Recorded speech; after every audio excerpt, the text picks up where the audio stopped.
Bonjour. Merci d'être avec nous en ligne ce matin. Alors déception avec ce classement de Shanghai où la France perd du terrain, une place pour être très précis, à la 6e place, derrière les États-Unis, la Chine, l'Allemagne, le Royaume-Uni et l'Australie qui viennent nous passer devant. Comment expliquer que l'Australie, qui compte que 23 millions d'habitants, puisse nous passer devant?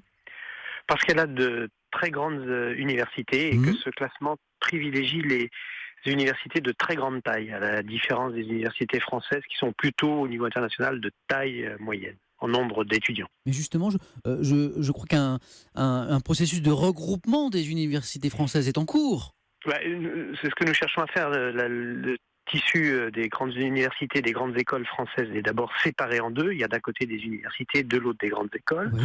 Et en effet, leur taille ne leur permet pas de figurer à la place qui convient dans les classements internationaux. C'est pour la raison pour laquelle, de 70 universités en France, nous essayons de passer à 25 regroupements d'universités de grandes écoles qui permettraient à la France de garder sa qualité de recherche et d'enseignement, mais surtout d'être beaucoup plus visible à l'international. Alors, un petit mot d'explication pour nos auditeurs. Quand on parle du classement de Shanghai, en fait, c'est un classement réalisé par un cabinet indépendant, du cabinet Shanghai Ranking Consultancy. Voilà pourquoi on parle de classement de Shanghai. À l'intérieur de ce classement, justement, la chute est plus sévère encore que pour le rang national, pour nos universités. La première d'entre elles, Pierre et Marie Curie, Paris 6, est désormais à la 39e place. C'est 3 de moins qu'en 2015. Paris Sud, Paris 10, perd 5 places au 46e rang. Et puis Normal Sup recule de 15 points pour glisser à la 87e place. Cela ne vous inquiète pas?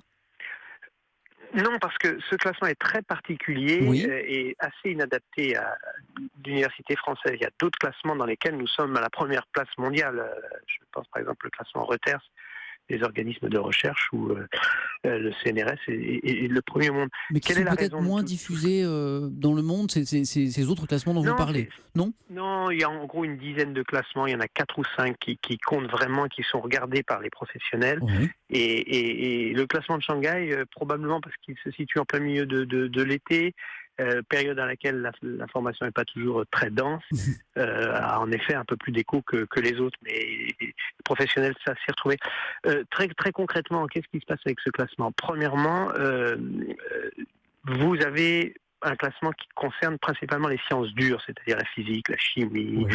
la biologie, mais pas du tout les sciences humaines et sociales, de la sociologie, de l'histoire, domaines dans lesquels la France est très forte. Donc nous sommes un peu sous-cotés à cause de ça. Et deuxièmement, les publications qui sont prises en compte sont les publications des universités. Quand un chercheur fait un travail, il publie, c'est ce qu'on appelle une publication, et c'est l'université à laquelle il est rattaché qui engrange les points au classement. Le problème en France, c'est que notre recherche est produite par des grands organismes de recherche, le Ah CNRS oui. par exemple, et quand un chercheur du CNRS publie, même travaille dans une université, sa publication ne compte que pour la moitié des points parce qu'il appartient au CNRS. Vous voyez, tout ça est très compliqué. Ce qui veut dire que Cédric Villani, qui est par exemple médaille Fields, Oui. eh bien, pour son université, il compte comme une demi-médaille Fields. Donc, vous voyez, il y a des particularités qui expliquent ces variations.